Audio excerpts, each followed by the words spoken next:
Hi all. അപ്പോൾ നമ്മുടെ salesman അല്ലെങ്കിൽ പേഴ്സണൽ സെല്ലിങ്ങിൻ്റെ യൂണിറ്റ് 2ലേക്ക് സ്വാഗതം. സെയിൽസ്മാൻഷിപ്പ് എന്നാണ് ആ യൂണിറ്റിൻ്റെ പേര്.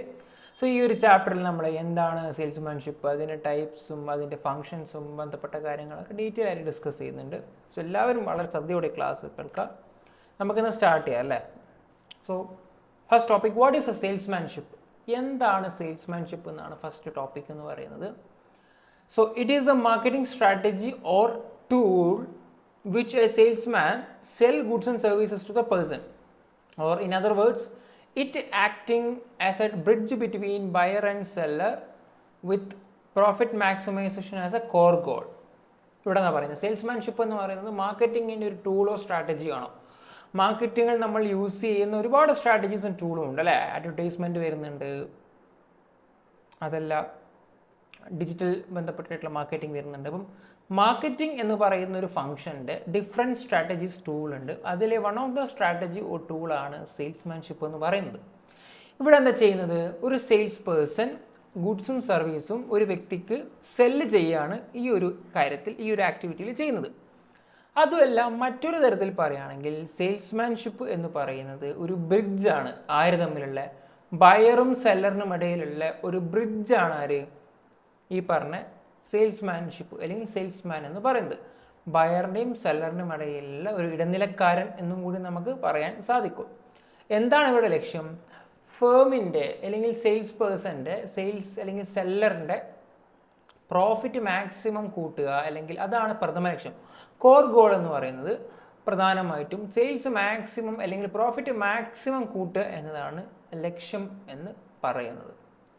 അപ്പം ഈ ഒരു നിങ്ങൾക്ക് സ്ക്രീനിൽ കാണുന്ന പോലെ തന്നെ ഡിഫറെൻറ്റ് ഓതേഴ്സ് ഡിഫറെൻറ്റ് രീതിയിലുള്ള ഡെഫിനിഷൻസ് ഈ പറഞ്ഞ സെയിൽസ്മാൻഷിപ്പിന് കൊടുത്തിട്ടുണ്ട്. അതൊന്ന് നന്നായിട്ട് വായിക്കാൻ ശ്രമിക്കുക. Okay, then salesmanship as an art. Salesmanship എന്ന് പറയുന്നത് ഒരു ആർട്ടാണെങ്കിൽ എന്തായിരിക്കും എന്ന് നമുക്ക് നോക്കാം. ഒരു ആർട്ട് എന്ന് പറഞ്ഞാൽ അല്ലെങ്കിൽ കല എന്ന് പറഞ്ഞാൽ നമുക്കറിയാം, ഒരു പ്രത്യേക മേഖലയിൽ സ്പെസിഫിക് ആയിട്ടുള്ള ഒരു സ്കില്ലുള്ള ആളുകളാണ് ആർട്ട് അല്ലെങ്കിൽ ആർട്ടിസ്റ്റ് എന്നൊക്കെ പറയുന്നത്. അപ്പം സെയിൽസ്മാൻഷിപ്പ് എന്ന് പറഞ്ഞ ഒരു ആർട്ടാണെങ്കിൽ എന്താണ് ആക്ച്വലി, ഓരോ പോയിന്റും ഡിസ്കസ് ചെയ്യും. First of all, it require the skill set to appeal to the customer. Okay, കസ്റ്റമറെ മുന്നിൽ കൃത്യമായിട്ട് അപ്പീൽ ചെയ്യാനുള്ളൊരു സ്കില്ല് നിർബന്ധമായിട്ടും സെയിൽസ്മാൻഷിപ്പിന് ആവശ്യമുണ്ട്. ഓക്കെ, ആ ഒരു സ്കില്ല് ആവശ്യമുണ്ട്. To require the skill to appeal the customer. കസ്റ്റമറിൻ്റെ മുന്നിൽ അപ്പീൽ ചെയ്യാനുള്ള ഒരു പ്രത്യേക സ്കില്ല് ആർക്ക് ആവശ്യമുണ്ട്, സെയിൽസ്മാൻ അല്ലെങ്കിൽ സെയിൽസ്മാൻഷിപ്പിന് ആവശ്യമുണ്ട്. Persuasion encourage the buyer's purchase decision. Yes, ഇവിടെ സെയിൽസ്മാന് അല്ലെങ്കിൽ സെയിൽസ്മാൻഷിപ്പിൻ്റെ ഭാഗമായിട്ട് ഒരു ബയറിൻ്റെ പർച്ചേസ് ഡിസിഷനെ ഏറ്റവും ഇമ്പോർട്ടൻ്റ് ആയിട്ട് ഇൻഫ്ലുവൻസ് ചെയ്യുന്ന ഒരു ഫാക്ടറാണ് സെയിൽസ്മാൻ എന്ന് പറയുന്നത്. ഓക്കെ, ഒരു ബയർ ഒരു സാധനം വാങ്ങണോ വേണ്ടയോ, പർച്ചേസ് ചെയ്യണോ വേണ്ടയോ എന്ന് തീരുമാനിക്കുന്നതിലും ഏറ്റവും അനുകൂലമായിട്ട് പ്രതികരിക്കുന്ന, അല്ലെങ്കിൽ അനുകൂലമായിട്ടാണെങ്കിലും പ്രതികൂലമായിട്ടാണെങ്കിലും ഇൻഫ്ലുവൻസ് ചെയ്യുന്ന ഏറ്റവും വലിയൊരു ഫാക്ടറാണെന്ത്, സെയിൽസ്മാൻഷിപ്പ് എന്ന് പറയുന്നത്. Demand the art of communication in every interactions. Salesmanship എന്ന് പറയുന്നത് നമ്മുടെ ഇൻട്രാക്ഷൻ ഏറ്റവും ഇമ്പോർട്ടൻ്റ് ആയിട്ട് ഡിമാൻഡ് ഉള്ള ഒരു സാധനമാണ്. ഓക്കെ, സോ എന്ത് കമ്മ്യൂണിക്കേഷൻ എന്ന് പറയുന്നത്. So demand art of communication in every interaction. Communication എന്ന് പറയുന്ന ആർട്ട് ബയറും സെല്ലറും തമ്മിലുള്ള ഇൻട്രാക്ഷൻസിൽ, അല്ലെങ്കിൽ സെയിൽസ്മാൻഷിപ്പ് കസ്റ്റമറുമായിട്ട് ഇൻട്രാക്ട് ചെയ്യുമ്പോൾ ഏറ്റവും ഇമ്പോർട്ടൻ്റ് ആയിട്ടുള്ളൊരു കാര്യമാണ്. കാരണം എന്താ, അപ്പോൾ കമ്മ്യൂണിക്കേഷൻ എന്ന് പറയുന്ന ഒരു ആർട്ടാണ് പൊതുവെ. അത് ഏറ്റവും മനോഹരവും സ്വാഭാവികമായിട്ടും ആളുകളുമായിട്ടും സംവദിക്കാനും ഇൻട്രാക്ട് ചെയ്യാനുമുള്ള കഴിവെന്ന് പറയുന്നത് വളരെ ഇമ്പോർട്ടൻ്റ് ആണ്. ആ കഴിവ് ഏറ്റവും ഡിമാൻഡ് ആയിട്ടുള്ള ഏരിയ ആണ് ഈ സെയിൽസ്മാൻഷിപ്പ് എന്ന് പറയുന്നത്. സോ അതുകൊണ്ട് സെയിൽസ്മാൻഷിപ്പ് എന്ന് പറയുന്ന ആർട്ട് എന്ന് പറയാൻ പറ്റും. Influence the buyer toward the direct product or service. ഒരു ബയറിനെ നേരിട്ട് അതിൻ്റെ പ്രൊഡക്റ്റോ സർവീസോ ഗുഡ്സോ സർവീസോ എന്തോ ആയിക്കോട്ടെ, അതുമായിട്ട് നേരിട്ട് ഡയറക്റ്റായിട്ട് ഇൻവോൾവ് ചെയ്യുന്ന ഒരാളാണ് സെയിൽസ്മാൻ എന്ന് പറയുന്നത്. സോ ഒരു സെയിൽസ്മാൻ എന്ന് പറയുന്നത് നേരിട്ട് ബയറുടെ അടുത്ത് പോവുകയാണ് ചെയ്യുന്നത്. എന്നിട്ട് അയാൾ ഈ പറഞ്ഞ പ്രൊഡക്റ്റിനെ പ്രസൻറ്റ് ചെയ്യുകയും ആളുകളെ കൊണ്ട് വാങ്ങിപ്പിക്കാൻ ശ്രമിക്കുകയും ചെയ്യുന്നുണ്ട്. സോ അത് ഭയങ്കരമായിട്ട് ഇൻഫ്ലുവൻസ് ചെയ്യും. അപ്പോൾ സെയിൽസ്മാൻഷിപ്പ് എന്ന് പറയുന്നത് ആ പ്രൊഡക്റ്റിനെ നേരിട്ട് ഇൻഫ്ലുവൻസ് ചെയ്യുന്ന ഒരു ഫാക്ടർ ആണ്. ഓക്കെ, ഏതുമായിട്ട്, കസ്റ്റമറുമായിട്ട് അല്ലെങ്കിൽ ബയറുമായിട്ട്.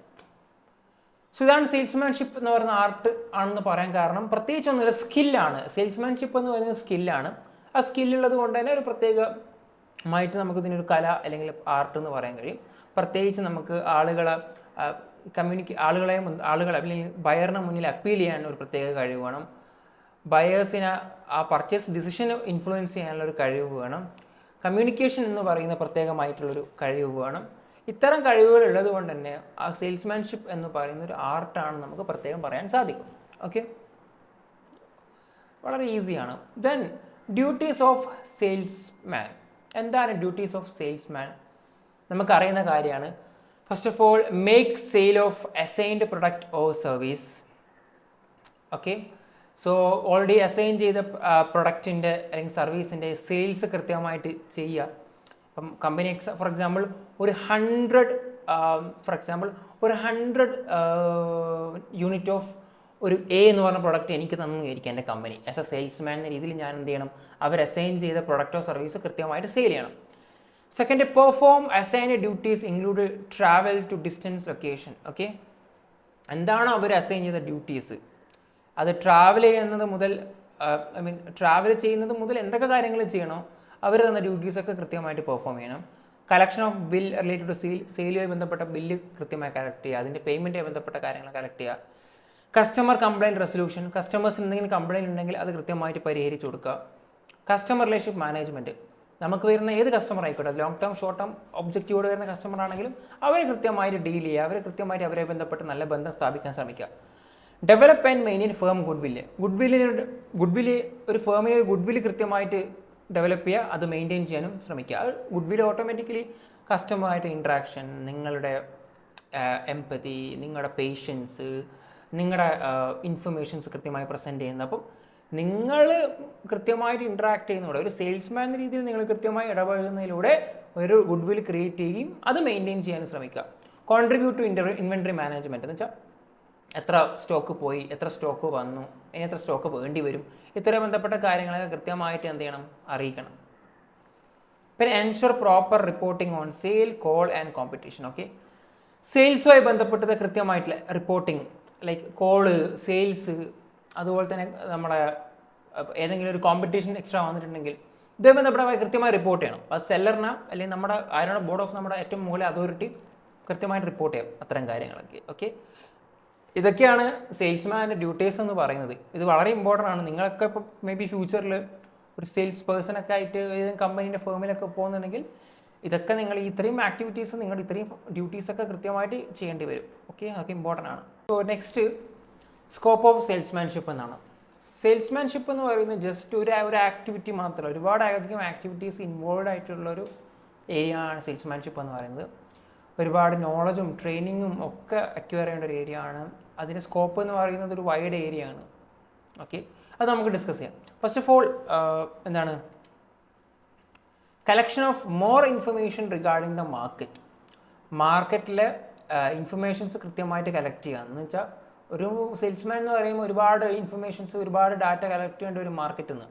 അത് കസ്റ്റമേഴ്സിൻ്റെ കറണ്ട് ടേസ്റ്റ് ആവാം, ട്രെൻഡ് ആവാം, കോമ്പറ്റീറ്റേഴ്സുമായി ബന്ധപ്പെട്ട കാര്യങ്ങളായിരിക്കാം. സോ ഒരു ഫേമിന് അല്ലെങ്കിൽ സെല്ലറിന് ആവശ്യമായിട്ടുള്ള ഒരുപാട് ഇൻഫർമേഷൻസും ഡാറ്റയും മാർക്കറ്റിൽ നിന്ന് നേരിട്ട് സെയിൽസ്മാൻ കളക്ട് ചെയ്യുന്നുണ്ട്. അത് ഒരു ഫേമിൻ്റെ ഗ്രോത്തിനും ഫ്യൂച്ചർ പ്ലാനിനും ഭയങ്കര പൊട്ടൻഷ്യലും ഹെൽപ്ഫുൾ ആയിരിക്കും. മാനേജേഴ്സിനും ഒരുപാട് നല്ല ഡിസിഷൻസ് എടുക്കാൻ ഇത് ഹെൽപ്പ് ചെയ്യും. Increasing economic power in various standardised sectors. So sales കൂട്ടുക എന്നാണ് സെയിൽസ്മാൻ്റെ ലക്ഷ്യം. അങ്ങനെ സെയിൽസ് കൂട്ടുമ്പം ഓട്ടോമാറ്റിക്കലി ഡിഫറെൻറ്റ് സെക്ടേഴ്സിൽ ഓട്ടോമാറ്റിക്കലി ഒരു ഗ്രോത്ത് ഉണ്ടാവും. അതൊരു എക്കണോമിക് പവർ ബിൽഡ് ചെയ്യാൻ സഹായിക്കും. Growth of technological progress. So ഒരു സെയിൽസ്മാന് അയാളുടെ സെയിൽസ് ചെയ്യുന്നതിൻ്റെ പ്രവർത്തനവുമായി ബന്ധപ്പെട്ടിട്ട് ടെക്നിക്കലി അത് ഡിജിറ്റൽ ടൂൾസ് ഉപയോഗിക്കുന്നുണ്ടാവും, AI ടൂൾസ് ഉപയോഗിക്കുന്നുണ്ടാവും. അത്തരത്തിൽ ഒരുപാട് ടെക്നിക്കൽ ഗ്രോത്ത് ആവശ്യമായിട്ടുള്ള കാര്യങ്ങൾ അയാൾ ചെയ്യുന്നുണ്ട്. അതിനോടൊപ്പം അതിൻ്റെ പ്രോഗ്രസ്സും അയാൾ നോക്കുന്നുണ്ട്. സോ ടെക്നോളജിക്കൽ ഗ്രോത്ത് എന്ന് പറയുന്നതും സെയിൽസ്മാനുമായി ബന്ധപ്പെട്ടിട്ടും സെയിൽസ്മാൻഷിപ്പ് എന്ന ആക്ടിവിറ്റി ബന്ധപ്പെട്ട് വളരെ ഇമ്പോർട്ടൻ്റ് ആണ്. Okay, next, enrichment of managerial efficiency. So സെയിൽസ്മാൻ്റെ എന്താ പറയുക, സെയിൽസ്മാൻ ചെയ്യുന്ന ഓരോ ആക്ടിവിറ്റിയും സെയിൽസ് കൂടുന്നതുമായി ബന്ധപ്പെട്ട് ഏതൊരു ആക്ടിവിറ്റിയും ആയിക്കോട്ടെ അത് മാനേജേഴ്സിൻ്റെ എഫിഷ്യൻസി കൂട്ടാനും സഹായിക്കുന്നുണ്ട്. അത് എങ്ങനെയാണെന്ന് പറഞ്ഞു കഴിഞ്ഞാൽ ഓട്ടോമാറ്റിക്കലി സെയിൽസ്മാൻ എന്ത് ചെയ്യുന്നുണ്ട്, സെയിൽ ചെയ്യുന്നുണ്ട്, മാർക്കറ്റിൽ നിന്ന് ഇൻഫർമേഷൻസ് കളക്ട് ചെയ്യുന്നുണ്ട്. സോ അത് കുറച്ചും കൂടി ഭേദപ്പെട്ട ഡിസിഷൻസ് എടുക്കാൻ, അതുപോലെ തന്നെ ഭേദപ്പെട്ട മാനേജറിയൽ എഫിഷ്യൻസിക്കും അത് സഹായിക്കുന്നുണ്ട്. പിന്നെ extension effect on the economy. Extension effect on the economy എന്ന് പറഞ്ഞു കഴിഞ്ഞാൽ ആകെ മൊത്തത്തിൽ സമ്പദ് വ്യവസ്ഥനെ നല്ല രീതിയിൽ എന്ത് ചെയ്യുന്നുണ്ട്, എഫക്റ്റ് ചെയ്യുന്നുണ്ട് സെയിൽസ്മാൻഷിപ്പ് എന്ന് പറയുന്നത്. ഓക്കെ, ഒരു സെയിൽസ് വളരുക എന്ന് പറയുന്നത് ബിസിനസ്സിനെ അനുബന്ധിച്ചിട്ടുള്ള മറ്റ് ആക്ടിവിറ്റീസ് കൂടി ഇമ്പ്രൂവ് ആകുന്നുണ്ട്. അവിടെ ബാങ്കിങ് ആയിക്കോട്ടെ, ഇൻഷുറൻസ് ആയിക്കോട്ടെ, കമ്മ്യൂണിക്കേഷൻ ആയിക്കോട്ടെ, ട്രാൻസ്പോർട്ടേഷൻ ആയിക്കോട്ടെ, അവിടെയും എന്ത് ചെയ്യുന്നുണ്ട്, അതിൻ്റെ ഒരു ബട്ടർഫ്ലൈ എഫക്റ്റ് അവിടെ ഉണ്ടാകുന്നുണ്ട്. ആ എഫക്റ്റ് ഉണ്ടാകുന്നതിനനുസരിച്ചിട്ട് നമ്മുടെ എക്കണോമിയും കുറച്ചും കൂടി ബെറ്റർ ആവും, ഉഷാറാവും. Okay, so one single sales എന്ന് പറയുന്നത് എൻറ്റയർലി ഒരു എഫക്റ്റ് ഉണ്ടാക്കുന്നുണ്ട്. സോ അങ്ങനെ നിങ്ങൾ ആലോചിച്ചൊക്കെ സെയിൽസ് മൊത്തത്തിൽ കമ്പനിയുടെയും ഫേംസിൻ്റെയും ഒക്കെ സെയിൽസ് കൂടുക എന്ന് പറയുമ്പോൾ ബിസിനസ്സിനോടനുബന്ധിച്ചുള്ള മറ്റു ആക്ടിവിറ്റീസിനും അവിടെ ഇതിൻ്റെതായ ഗ്രോത്ത് ഉണ്ടാകുന്നുണ്ട്. അത് എക്കണോമിയിലേക്കും അത് എഫക്റ്റ് ചെയ്യുന്നുണ്ട്. ഓക്കെ.